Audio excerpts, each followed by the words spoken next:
Chairman పదవికి తిరుపతిలో మహిళలపై పెట్టిన అక్రమ కేసులను వెంటనే ఎత్తివేయాలి. టీటీడీ చైర్మన్ మహిళలపై పెట్టిన అక్రమ కేసులను down down BR Naidu, down down BR Naidu, down down కూటమి ప్రభుత్వం, డౌన్ డౌన్ కూటమి ప్రభుత్వం, డౌన్ డౌన్ కూటమి ప్రభుత్వం. తిరుపతిలో టీటీడీ చైర్మన్ బిఆర్ నాయుడిని రాజీనామా చేయమని డిమాండ్ చేసినందుకు వైఎస్ఆర్ కాంగ్రెస్ పార్టీ మహిళా కార్యకర్తల మీద కొందరు నాయకుల మీద అక్రమంగా అన్యాయంగా ఎస్సీ ఎస్టీ కేసు పెట్టి వాళ్ళ కోర్టులో పోలీసులు. ఇది చాలా దురదృష్టకరమైనటువంటి పరిణామం, అప్రజాస్వామికమైనది కూడా.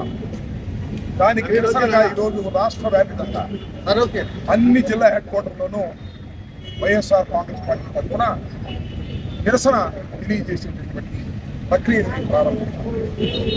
ఈ రాష్ట్రంలో ఏ సమస్యలు లేనట్టుగా ఒక ముఖ్యమైన సమస్యను చంద్రబాబు నాయుడు గారు తీసుకొచ్చారు. అదేమిటంటే లడ్డూల్లో కల్తీ కలిసిందని. ఆధారాలు లేవు, నిరూపణలు లేవు, గాలి పోగేసి చంద్రబాబు నాయుడు గారు పవిత్రమైన తిరుమల తిరుపతి దేవస్థానపు ప్రసాదము లడ్డూలో పంది కొవ్వు, మాంసపు కొవ్వు, చేప నూనె కలిసిందని, దానికి వైఎస్ఆర్ కాంగ్రెస్ పార్టీ బాధ్యులని ఒక తప్పుడు ప్రచారాన్ని చేయడం ప్రారంభించారు.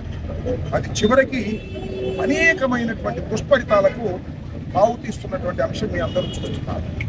ఇందులో భాగంగానే బిఆర్ నాయుడు గారు, ఆయన భక్తులేం కాదు, టీవీ5 అధినేత.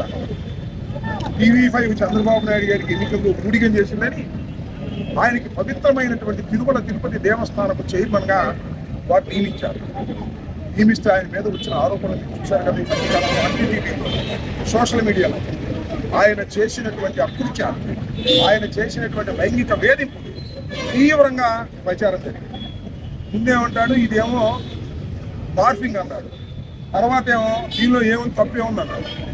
ఈ రకంగా సమర్థించుకునే కార్యక్రమం చేస్తున్నాడు. కానీ ఆ పవిత్రమైనటువంటి తిరుమల తిరుపతి దేవస్థానానికి చైర్మన్గా చేసే అర్హత లేదని గ్రహించక రాజీనామా చేయగల దాన్నే బట్టి కూర్చున్నాడు. సరే, ఆ బిఆర్ నాయుడికి బుద్ధి లేకపోయింది, చంద్రబాబు నాయుడు కన్నా బుద్ధి లేదు. చంద్రబాబు నాయుడు అయినా రాజీనామా చేయొచ్చు కదా, రాజీనామా చేయించే ప్రశ్న లేదు. మొత్తం టోటల్గా తిరుమల తిరుపతి దేవస్థానాన్ని అపవిత్రం చేస్తున్నారు చంద్రబాబు నాయుడు గారు. నిజంగా చంద్రబాబు నాయుడు గారికి భగవంతుడు అంటే భయం లేదు, భక్తి లేదు. ఆయనకున్నంత పదవంటే ఆశ, డబ్బంటే ఆశ, భయమేమీ లేదు భగవంతుడు అంటే. భగవంతుడి గురించి ఎన్ని అబద్ధాలు చెప్పి వైఎస్ఆర్ కాంగ్రెస్ పార్టీ మీద బురదలాలనేటువంటి ప్రయత్నం చేస్తున్నారు. దీనికి చంద్రబాబు నాయుడు గారు ఇంత అనుభవిస్తారు. ఒకటి నేను చెప్పదలుచుకుంది ఏంటంటే, నిన్న తిరుమలలో తిరుపతిలో వెంకటేశ్వర స్వామికి అపవిత్రం చేస్తున్నటువంటి బిఆర్ నాయుడిని తక్షణమే రాజీనామా చేయమని డిమాండ్ చేసినటువంటి మహిళల మీద ఎస్సీ ఎస్టీ కేసు పెడతారు. నాకు అర్థం కాలేదు, ఎక్కడ పెడతారు? ఎస్సీ ఎస్టీ కేసు పెట్టి పారేస్తారు. ఎస్సీ ఎస్టీ కేసు పెడతారు, మహిళలను రాత్రి జైల్లో పెట్టారు, వాళ్ళ కోర్టులో ప్రొడ్యూస్ చేస్తారు. రాష్ట్రంలో ఎంత విచిత్రంగా ఉందంటే, వైఎస్ఆర్ కాంగ్రెస్ పార్టీ వారు నేరం చేయకపోయినా నేరం చేసినట్టు జైలుకి పంపిస్తారు. తెలుగుదేశం పార్టీ వాళ్ళు పెద్ద నేరం చేసిన జైలుకి పంపారు, పోలీస్ స్టేషన్లో జైలుకి పంపించారు. ఆయన ఎంపీ గారు డ్రగ్స్ కేసు ఇరుక్కుంటే స్టేషన్ మీదకి పంపిస్తారు, పార్లమెంట్కి వెళ్ళిపోయాడు. అంటే తెలుగుదేశం వాళ్ళు మాత్రం నేరాలు చేసే హక్కు ఉంది, వాళ్ళకి స్టేషన్ వేలు ఇచ్చేస్తారు.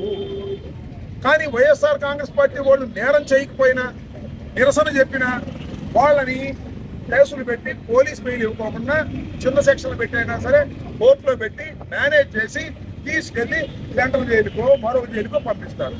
ఇది వాళ్ళ రాష్ట్రంలో జరుగుతున్నది. మేము ప్రధానంగా డిమాండ్ చేస్తున్నాం, బిఆర్ నాయుడు తక్షణమే రాజీనామా చేసి తిరుమల తిరుపతి దేవస్థానం యొక్క పవిత్రతను కాపాడాలి. ఒకవేళ బిఆర్ నాయుడు చేయకపోతే చంద్రబాబు నాయుడు ముఖ్యమంత్రి అయినా బిఆర్ నాయుడికి వార్నింగ్ ఇచ్చి చేయించవలసిన బాధ్యత ఉన్నది. ఇది మొదటి డిమాండ్. రెండవది ఏంటంటే, ఏదైతే నిన్న వైఎస్ఆర్ కాంగ్రెస్ పార్టీ మహిళల మీద ఎస్సీ ఎస్టీ అట్రాసిటీస్ కేసు పెట్టి వేధించాలని ప్రయత్నం చేస్తున్నారో ఆ కేసుల్ని తక్షణమే విత్డ్రా చేసుకోవాలని ఈ సందర్భంగా డిమాండ్ చేస్తున్నాం. ఈ సందర్భంగానే దాన్ని పురస్కరించుకునే ఇవాళ పెద్ద ఎత్తున రాష్ట్ర వ్యాప్తంగా నిరసన కార్యక్రమాలు తెలియజేసేటువంటి ప్రక్రియను ప్రారంభించాం.